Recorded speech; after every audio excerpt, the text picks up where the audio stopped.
Break के बाद आपको स्वागत है। बात करेंगे भ्रष्टाचार के मुद्दे पर। विपक्ष और सत्ता पक्ष आमने सामने है। मामला नल जल योजना से जुड़ा है और सवाल डिप्टी सीएम तारकिशोर प्रसाद से पूछा जा रहा है कि बिना अनुभव के ही उनके परिवार को नल जल योजना का टेंडर कैसे मिल गया।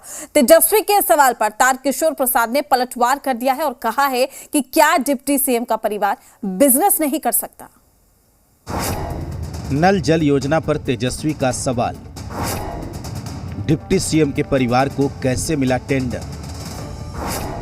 तारकिशोर का पलटवार, बिजनेस करना गुनाह है।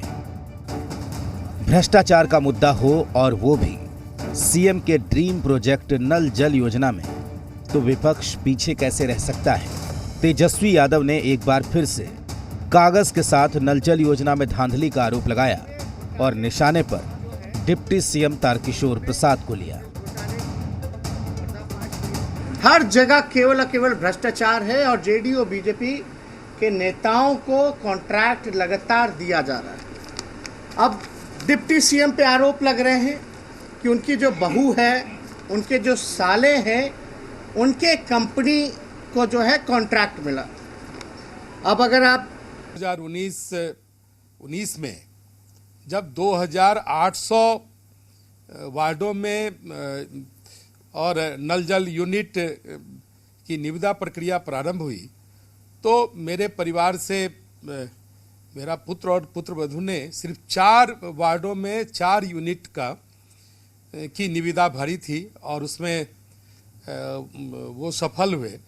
और नवंबर 2019 में यह कार्य प्रारंभ भी हुआ और सितंबर 2020 में यह कार्य समाप्त भी हो गया। डिप्टी सीएम भी मानते हैं कि उनके बहू और बेटे को सिर्फ 4 टेंडर मिला, लेकिन कैसे मिला, सवाल तेजस्वी ने पूछा है। और पूछा कि क्या नियमों को ताक पर रखकर टेंडर दिया गया, क्योंकि नियम तो यही कहता है कि बिना अनुभव वाले कंपनी को टेंडर नहीं दिया जा सकता। कि ठेका किसको मिलना चाहिए, टेंडर किसको अवार्ड होना चाहिए।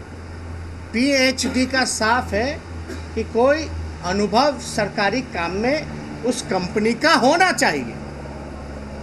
लेकिन अगर आप अनुभव की बात करेंगे तो इस कंपनी को इससे पहले कोई सरकारी काम का अनुभव रहा ही नहीं। परिवार के लोगों को अधिकार है कि वो अपना रोजी रोटी एक वैध तरीके से वो कमाने का अधिकार उनको भी है। वार्डों में इस योजना के लिए अगर मेरे परिवार से कोई इस कार्य को लिया, तो मुझे नहीं लगता है कि यह इतने बड़े बौखलाहट की बात है। कोई कार्रवाई नहीं की है। डिप्टी सीएम को लेकर नेता प्रतिपक्ष आरोप लगा रहे हैं और बीजेपी और जेडीयू को भी आरोपों में शामिल कर रहे हैं। जल का लोगों के घर तक नहीं पहुंच रहा, लेकिन जो धन का जो सप्लाई है सरकारी तिजोरी से सीधे बीजेपी और जेडीयू के मंत्री और नेताओं के अकाउंटों में पहुंच रहा है। दरअसल जो आरोप अभी डिप्टी सीएम पर लगाया गया है, उसकी शिकायत पिछले साल लिखित तौर पर सीएम से भी की गई थी, लेकिन इस मसले पर कुछ नहीं हुआ।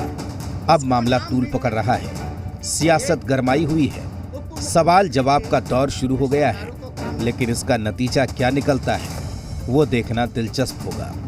रजनीश के साथ रुपेंद्र, जी मीडिया, पटना।